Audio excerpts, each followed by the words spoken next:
Here are 5 keys to build a successful mindset, and let's jump right into it.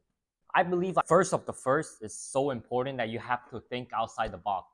Like we always say in class or in school, whichever, you have to think outside the box because just for example, student that isn't with A, they always think outside the box, and which might lead to the result where they don't get the correct answer or an answer that might not be the best of whatever the choice are. So whenever you think outside the box, you would come up with so much imaginary, creative ideas or answer that might be just complete different. Because often we try to think of the normal way, which everything are just already basic and simple, and you're just using over again. And which is why it's important when you could take someone idea and think outside the box and use that and take advantage of it. Trust me, you could leverage into a whole new level. Second is the most important. To build up thinking off the box, you have to imagine the impossible. What I mean by that is we often give ourselves negativity, such as the fact that that thing is not possible. Going on Mars is not possible. Going to the moon is not possible. Going out of space is not possible. I was born like this in this situation. There's no way I'd be do that, do that. Certain thing, it might be like, for example, if you don't got hands or leg, like that's just naturally something that you can't really fix, right? But however, you have to think of the impossible and think outside the box. Even though if you don't got legs and hand, maybe you could have created something that may be used for solving a problem of people who doesn't have legs and hands. And whenever having such a mindset, such as the entrepreneurial, thinking about the impossible, it leads to so much more. Because I often personally realize who will want to trust a real estate agent like my age, is young to do a certain deal or handle a certain houses where it's their biggest assets ever. And I just think of the impossible. Why can't it be me? And simply like, it's nothing wrong with the age if we're doing the same process, how you're going through the contract and the selling and open doors and everything. Everything is the same. And the fact that when I could imagine the impossible, it essentially leads to my mind where I can just think of stuff that is not regularly humanity possible to achieve.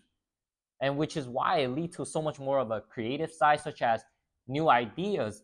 And just reading the book from Steve Jobs, oftenly I learned that him himself, he often go for the perfect stuff and he look for the impossible because simply back then when the Mountain Nosh, I forgot the name how you pronounce that, but it's like the first digital computer that's able to move around image rather than it's just pixel line by line where there's the graphic y equal mx with b type of stuff.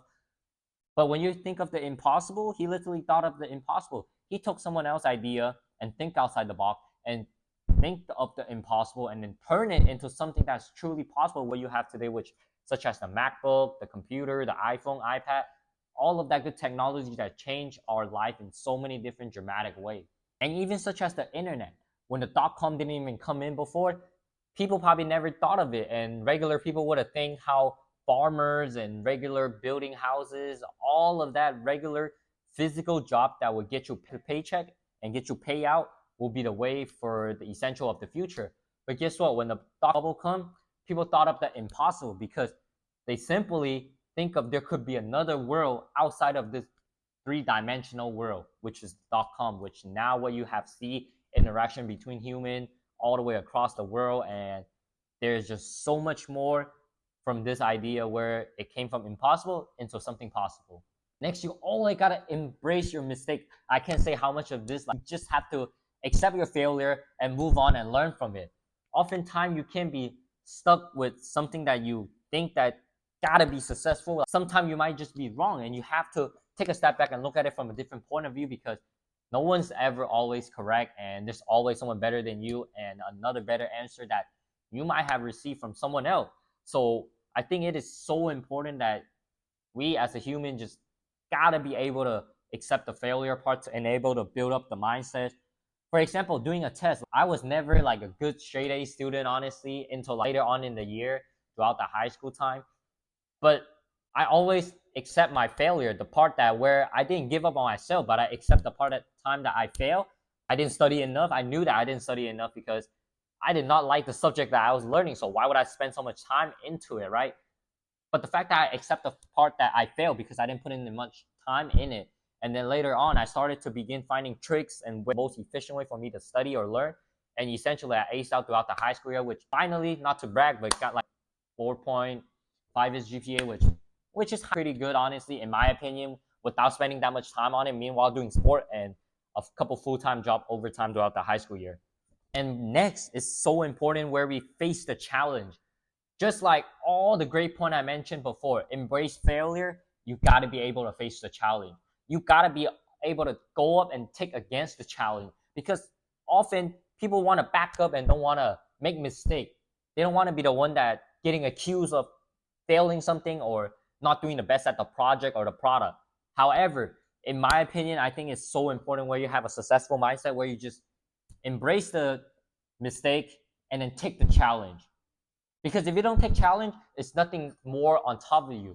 You got to be constantly having something that you're chasing toward and something that you're working towards, and such as taking challenge, and which is why they're so brilliant about having entrepreneur, because it's often you're solving more problem over again, and it's just never ending until maybe a certain point you think you got enough pay, you solve enough problem, you're tired, you go take a break, and oftentimes embrace the mistake and then go for the challenge. You want to keep climbing just like a mountain. That's what makes life interesting, because if you just always stay in a flat rate, such as just doing the thing repeatedly over again, that's not even taking a challenge at all. But from that perspective, you could make something more challenging for yourself, such as meanwhile doing this full-time job or whatever, same thing every day over again. Challenge yourself to put on a side hustle. Challenge yourself to educate yourself, getting some financial education, learn to invest. And even better, if you could learn how to make the job more efficient so you could spend less time on the job and less of a tension of yours from that job, and then move on to doing something more important that you could build up on the side. And often I just see so many people around me just targeting doing one thing and they're not exploring enough of the stuff, such as trying out different stuff and getting different experience, because it's so important. All your experience and trying of a different stuff will really build up your sense of knowledge and your point of view from this world. And when taking challenges, such as going on a hike, trust me, you will feel so much better by the time you accomplish this challenge and you achieve something. You will feel proud of yourself and you would eventually want to go for something bigger. And don't to dare to dream small, because you got to dream big. And simply taking on next level challenge, such as what Elon Musk do, he want to send everyone to Mars. It's a huge task. But throughout that process, there's more of a small mini challenge where from a micro perspective, it's a lot of small stuff that build up to essentially going to Mars, such as him testing out AI, getting Tesla, building all the automatic stuff and all the good stuff that essentially improve and enhance our technology, where you could possibly potentially look toward going in the future. People are going to Mars easily just as traveling like plane. And in this case, he used the example of think of the impossible as well, because many people think that it's nearly just impossible to go on Mars and stuff. But you have to think from that perspective in order to find the other side, because everything is the equilibrium. It's in the certain way of balancing. So if you could find a way to not go to Mars, then you will find a way to go to Mars, because everything will have a solution to it.